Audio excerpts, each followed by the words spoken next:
Hello, Nurturing Parent-Child Relationship Part 4. My dear friends, in the previous video, Nurturing Parent-Child Relationship Part 3, we have seen how the parents can prepare their children for their future. In this video, we are going to see what the parents must try to refrain from doing or saying in order to avoid negative mindset towards their children.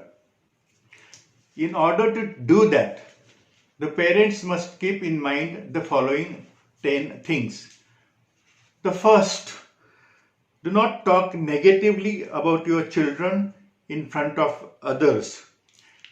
When I go for visits to different families, what I witness is that the parents or the grandparents immediately start speaking negatively about their children or grandchildren. This boy is naughty, this girl does not study properly, this boy does not listen to us, she disobeys us, this boy steals things, this girl gives bad words, and so on and so forth. Now, when you speak negatively about your children or grandchildren in front of the people, in front of the relatives who are visiting you, it creates a lot of anxiety and feeling of sadness and dejection in the minds of the children. They feel being rejected. They feel being criticized. They feel that the parents or grandparents are out to humiliate them. That creates a negative feeling about themselves and an inferiority complex. Actually, the parents or grandparents want to teach some lesson to their children or grandchildren. Their intention is good. They want to give them some message in front of the relatives or friends who are visiting them. But that creates, in fact, a negative effect. There is a kind of a reaction that the children or grandchildren have about what is going on in front of the relatives and friends. And it is a very damaging feeling that they experience. If you want to advise your children or grandchildren, or if you want to tell them something, then don't do it in front of the people, but do it privately. You take them away somewhere or go with them somewhere in the garden or somewhere out and privately, lovingly and caringly tell them what you want to tell them. But do not criticize them in front of the people who have come to your house for a visit. The parents or grandparents immediately start saying, we want to send this girl to the boarding school because he doesn't listen to us. Or we want to send this boy to the boarding school because he is not studying. My dear friends, this is not right. Because when they hear about going to the boarding school, to be sent to the boarding school, that creates a lot of tension in their mind. No child wants to go away from the parents. No child wants to be punished by being put in the boarding school, away from the family, away from the parents and away from their friends with whom they spend so much time here. So don't do that. You may have a good intention of disciplining them by saying these words, but they are so negative and damaging that it can create a permanent damage and permanent scar on their mind and on their heart. So be careful about what you say about them in front of the relatives and friends who are visiting you. The second is, do not compare your children with others. Many people have the bad habit of comparing their children with the other children. And by comparing their own children with the others, they taunt their own children. For example, your friend Joy is so humble and you are so proud. Your friend Cheryl studies for long hours. You can't sit even for half an hour. Your friend Gaurav listens carefully to whatever his parents tell him and tries to understand and do accordingly. But your mind wanders here and there whenever we start telling you something. Your friend Terence reflects carefully about the situation, about what is happening around, and takes a proper decision. And what about you?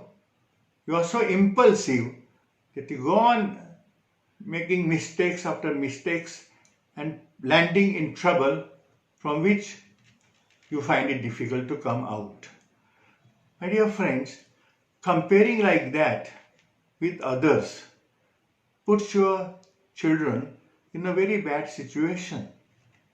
In future, they may not be able to come forward to take up some leadership role or to achieve success, because already you are put into their minds that they are bad, that they are less than others, that they are not capable, that they will never succeed, and all that creates an inferiority complex in their mind from which they will find it very difficult to come out. So please, however good your intention is, do not compare your children with other children. And why only comparing negatively?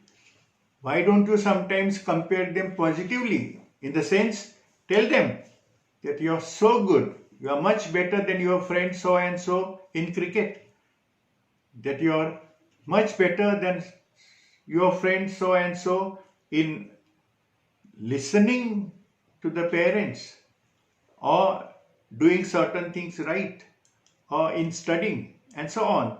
So don't compare negatively your children with others and taunt them, because that is not good for their future and their emotional stability.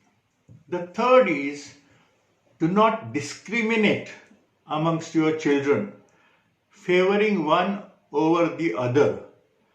Because if you do not love your children equally, or if you discriminate among them, if you love one more than the other, or if you favor one more than the other, then the one who is neglected feels jealous.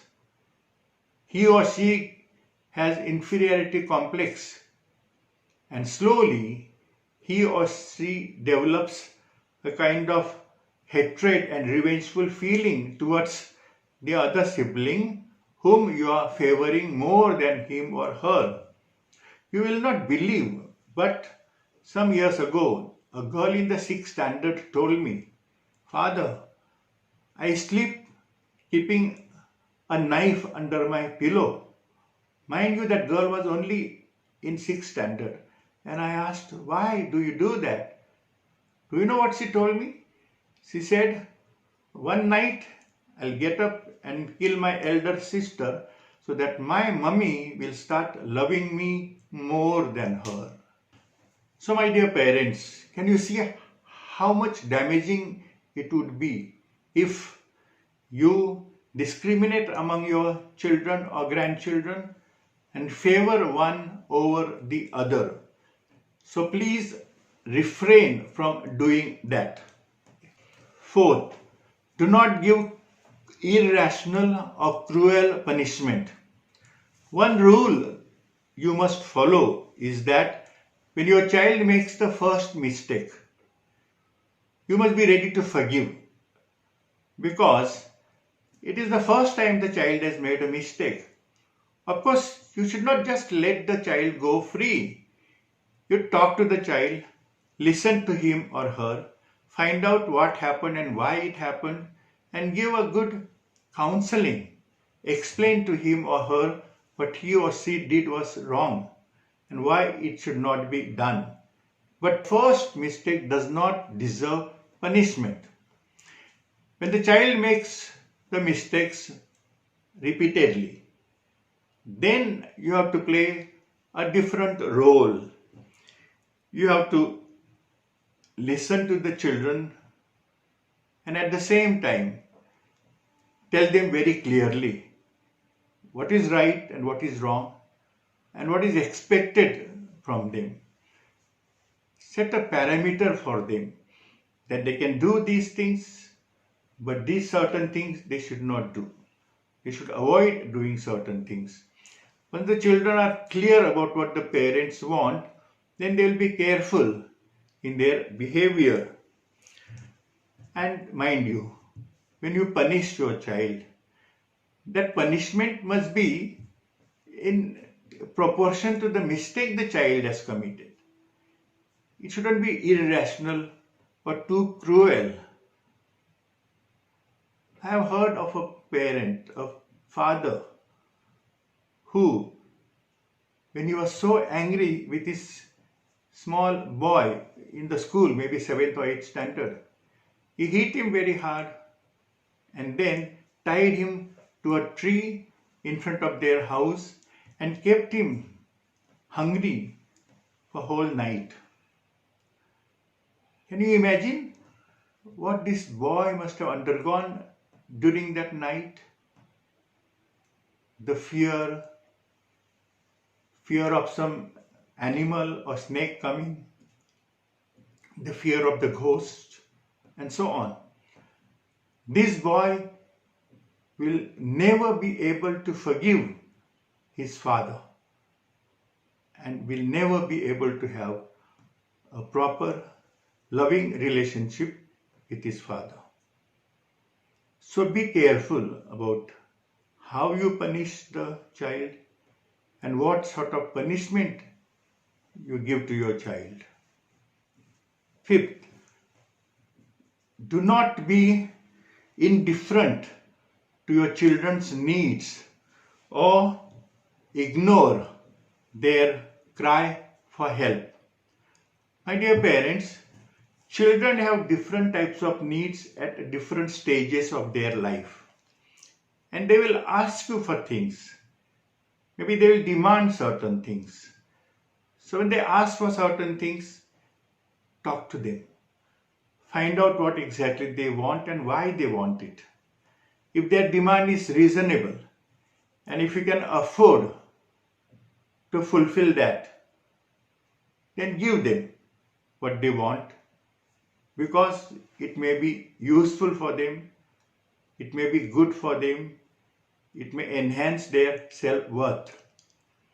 But if you just ignore their needs or their demands or ignore their requests for certain things without any valid reason, then they will start sulking, they will feel sad, angry, they will have resentment towards you, and slowly they will start going away from you. And when they need things badly, and if you are not prepared to give, even if you can afford it, then they'll stop talking to you, they'll stop cooperating, they may not even study properly, they'll start stealing things from the house and from other places. And one day they may be caught in that act of stealing. And it could be a punishment from you yourself or from the school authorities or even from the police if the crime is big. So my dear parents, when your children ask for something or they need some help, be sensitive to what they are saying and what they are asking. And if it is proper, affordable, then do fulfill their needs. Sixth, do not get stuck to the outdated traditions and ideologies, ignoring the modern trends and new understanding of the world and its realities. Many parents find it very difficult to give up their old habits or their old traditional ways of behaving. But you must understand that the world is changing. You cannot just go on holding to the old thinking because your children are not there with you. They are influenced by the society, they are influenced by the modern trends, they are influenced by the internet, the media, the films, TV serials, the books, newspapers, the news items, and so on. So therefore, they would try to do some experiment in their life. They would like to find new ways of living and behaving. And if you go on restricting them or opposing them, then they will find it very difficult to progress and to achieve their targets. Once a woman brought her daughter to me and told me, "Father, she does not listen to me." I said, "What is the problem?"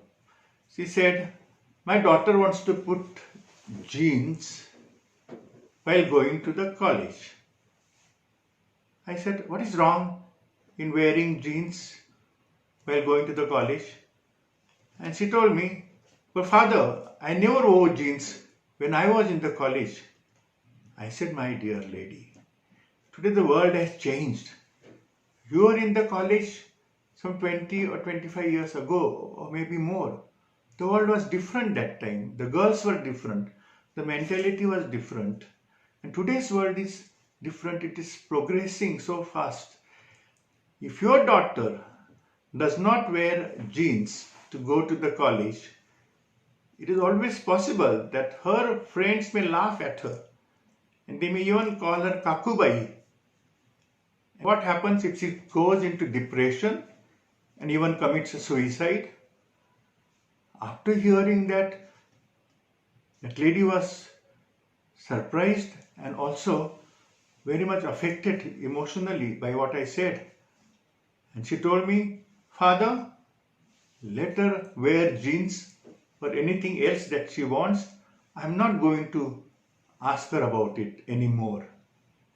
So my dear parents, be with the modern trends. It is true that many people say that we cannot just give up our old values and so on. That is right. But then how long can you go on with the traditional values? Some of the traditional values which are good have to be kept and followed. But some values which are outdated have to be done away with. And look for the good modern values which are current, which are helping the children, and which are taking the world towards progress. One need not give up what is right and good, but at the same time, one should not neglect or bypass or ignore the good things that are emerging in the world today. 7. Don't be inconsistent with regards to the disciplining of your children. Very often it so happens that there is no agreement between the parents about how to discipline their children. The father wants to do certain thing with the children and the mother wants something else. The father gives one command and the mother has something else to tell the children. Sometimes there is a difference between the parents and the grandparents about dealing with the children and disciplining them. So what happens? The child either gets confused and does not know whom to follow, or what is right and what is wrong, or if the child is smart enough, then he or she starts manipulating either one parent against the other or the parents against the grandparents and tries to get away with things, tries to avoid punishment and tries to land on his lap whatever he or she wants from the parents or the grandparents. So therefore, you must have same rules for the children. The parents and grandparents should not have different set of rules. The mother and father should not have different set of rules. The parents and grandparents must agree as to how they should discipline the children. My dear parents and grandparents, the best thing is to sit together and decide about certain rules and regulations. And if you can include your children or grandchildren while taking the decisions or while evolving the rules, then there is a greater chance or possibility of the children complying with them and following what you want them to do. And a proper discipline can be formed with the consent of the children themselves. 8. Do not fight in front of the children. Sometimes some parents start their fights in front of their children. When the parents start fighting in front of their children, the children get upset. They get afraid. They get worried as to what is going to happen. Whether this fight will result in physically harming each other, whether in turn they will harm us. All these thoughts and fears emerge in their minds, and it can affect them emotionally and also physically. Once I read somewhere that a pet dog loses weight if there are fights in the family or disturbances among the members of the family. If a pet dog can be affected so much by the fights in the family, how much more can the child in the family can be affected by the parental fights? Once in my program, somebody narrated a story about a child and its parents. This boy was maybe in the 3rd standard or 2nd standard. Once his daddy came home from the work. He was tired, hungry, and when he sat at the table, the wife gave him some mutton to eat. He was very happy to see the dish of the mutton, but when he put it in his mouth, he thought there was a lot of salt. So he shouted at his wife and said, "Why have you put so much salt?" But she said, "I have not put that much salt." Actually, she had not put too much salt. She had bought the mutton from a cold storage, and already there was a lot of salt in the mutton. When she added a little bit more, it became very salty. So he was also right. Both were right, but there was no proper understanding. He got very angry, wild, and threw the plate on her. And they started shouting, went on fighting. But after some time, they stopped. They realized that their child is nowhere to be seen. So they went around in the house, outside the house. They couldn't find him anywhere. They came back very sad. And then they heard some noise under the bed. And when they looked down, they found their child hiding there and shivering. They brought the child out. The child again and again asked the question to his father, "Daddy, why did you fight with my mummy?" And it went on for a few days till the father took his wife into his arms in front of the child and kissed her on the cheeks. And then the boy was very happy. He started clapping. And once again, he started eating properly. And then he was as normal as he was before. So my dear parents, do not fight in front of your children. If there are some misunderstandings, if you have to fight or talk loudly against each other, then do it when your children go to school or go out of the house and do it. Ninth, avoid fulfilling your unfulfilled dreams in the life of your children. Many parents have had their dreams in their childhood. Some of them they have been able to fulfill, some they have not.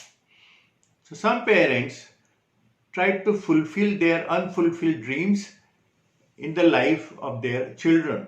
For example, somebody wanted to be a doctor. He or she could not become a doctor. So now when they have a child, they want the child to be a doctor.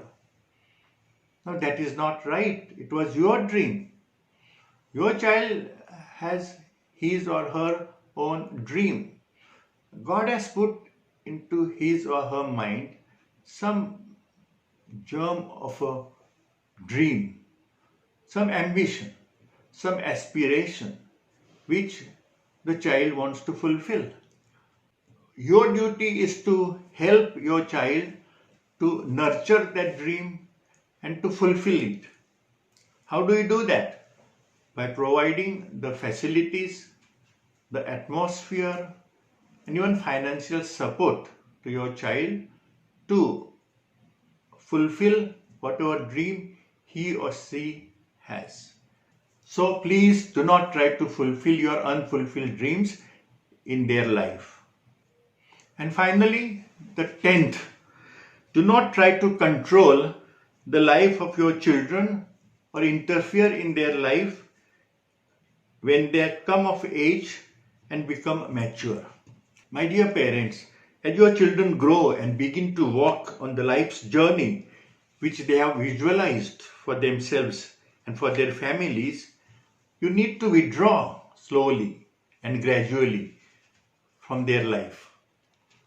Do not remain there, interfering in their life.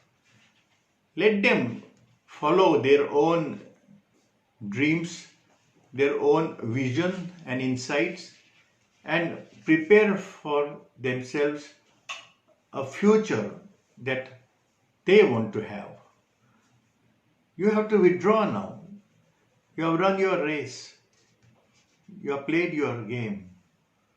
Now it is time for you to give the baton in the hands of your children. Let them now decide for their life. Let them have their own dreams. Let them do what they feel is the right thing and the best thing for their life. Your time is over. It is not easy for everyone to understand this and to accept this. And I know that you also will find it very difficult to just withdraw from your children's life.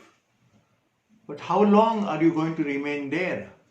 In order to have happy, peaceful coexistence with your children, you have to allow them to live their life the way they want to. Dear friends, in our next video, we will see how the children can contribute towards a healthy parent-child relationship. Friends, thank you very much for listening to my video. Please subscribe to my channel. Send this video to all your contacts. Tell them to view this video and to send it to their contacts and to request them to subscribe to my channel. May God bless you and keep you and your family members happy and peaceful in life, and may all your dreams be fulfilled according to God's wish. This is my prayer and my desire for you. All the best.